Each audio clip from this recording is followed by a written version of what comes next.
نحمدہ ونصلی علی رسولہ الکریم اما بعد بسم اللہ الرحمن الرحیم۔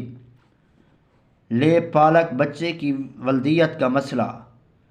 جس بچے کو گود لیا ہو کیا والد کی جگہ اس سے اپنا نام دے سکتے ہیں، یعنی اس بچے کو اپنی طرف منسوب کر سکتے ہیں؟ تو اس بارے میں قرآن حدیث کیا کہتے ہیں؟ سب سے پہلے قرآن کی طرف آتے ہیں کہ اللہ رب العزت کا کیا حکم ہے، پھر ہم حدیث کی طرف آئیں گے کہ اس بارے نبی کریم صلی اللہ علیہ وسلم کیا ارشاد فرماتے ہیں۔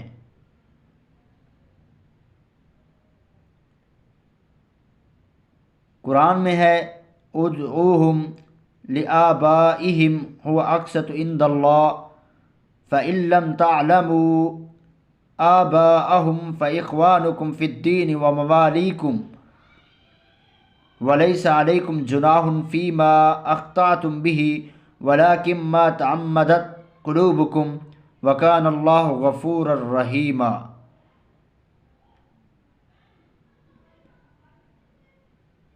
ترجمہ، آیت کا ترجمہ: پکارو لے پالکوں کو ان کے باپ کی طرف نسبت کر کے، یہی پورا انصاف ہے اللہ کے یہاں، پھر اگر نہ جانتے ہوں ان کے باپ کو تو تمہارے بھائی ہیں دین میں اور رفیق ہیں، اور گناہ نہیں تم پر جس چیز میں چوک جاؤ پر وہ جو دل سے ارادہ کرو، اور ہے اللہ بخشنے والا مہربان۔ تو آپ نے قرآن مجید کی آیت کا ترجمہ سن لیا۔ آیت سے واضح ہو گیا کہ اس کو اپنے اصل باپ کی طرف ہی اس کی نسبت کی جائے گی، غیر کی طرف نسبت نہیں کر سکتے، البتہ اس کو بھائی اور دوست بنا سکتے ہیں، اس میں گناہ نہیں ہے۔ اب ہم آتے ہیں حدیث کی طرف۔ حدیث کا ترجمہ: رسول اکرم صلی اللہ علیہ وسلم کا فرمان ہے، جس شخص نے اپنے والد کے علاوہ کسی دوسرے شخص کو جانتے ہوئے اپنا والد قرار دیا تو اس پر جنت حرام ہے، اتنی سخت وعید کہ جس شخص نے جانتے ہوئے جان بوجھ کر کسی دوسرے شخص کے بارے میں دعویٰ کر دیا کہ یہ میرا باپ ہے تو اس پر جنت حرام ہے۔ اب آتے ہیں دوسری حدیث کی طرف۔ حدیث کا ترجمہ: رسول اکرم صلی اللہ علیہ وسلم کا ارشاد ہے کہ اپنے والد سے بے رغبتی و اعراض مت کرو، اس لیے کہ جو شخص اپنے والد سے اعراض اپنے آپ کو کسی اور کی طرف منسوب کرے گا تو یہ کفر ہے۔ اس حدیث کو روایت کرنے والے حضرت ابو ہریرہ مشہور راوی ہیں۔ کیا فرماتے ہیں کہ رسول اللہ صلی اللہ علیہ وسلم نے فرمایا کہ جس شخص نے اپنے آپ کو کسی اور کی طرف منسوب کیا تو اس نے کفر کیا۔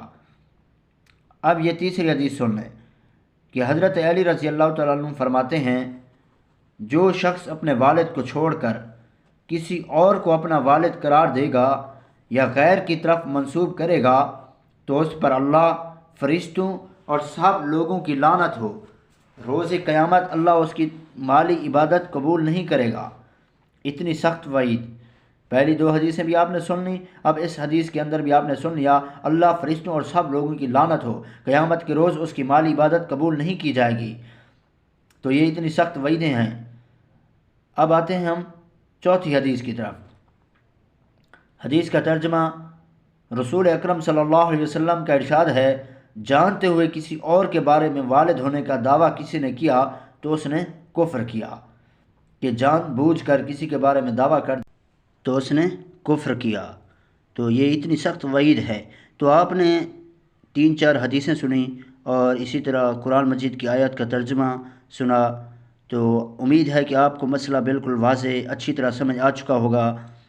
اب ایک اور بات کہ بعض لوگ کہتے ہیں کہ جو لے پالک بچے ہوتے ہیں جب وہ بڑے ہو جاتے ہیں، جوان ہو جاتے ہیں، تو وہ کہتے ہیں کہ میرے والد نے کسی مفتی صاحب سے پوچھا تو اس نے ہمیں اجازت دی، وہ کہتے ہیں کہ ٹھیک ہے، نہیں آپ اپنی طرف منسوب کر سکتے ہو، اپنی ولدیت دے سکتے ہو، تو آپ تو کہتے ہو کہ ایسا کرنا ٹھیک نہیں ہے، تو اس کا کیا حل ہے؟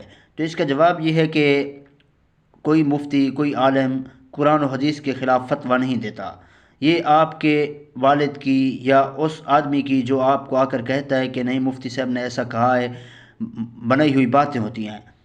کسی میں کیا جرت ہے، کسی مفتی کے اندر یہ اتنی ہمت ہی نہیں ہے، اور کوئی ایسا کر بھی نہیں سکتا کہ وہ قرآن حدیث کے خلاف اپنا فتویٰ دے۔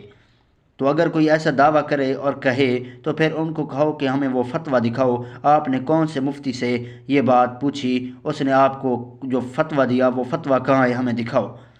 خالی زبانی کام نہیں چلے گا، ہمیں فتویٰ دکھاؤ، تو پھر پتہ چل جائے گا کہ وہ سچا ہے یا جھوٹا ہے۔ تو اگر یہ ویڈیو آپ کو اچھی لگی ہے تو چینل کو سبسکرائب کر دیں اور بیل آئیکن کو دبا دیں۔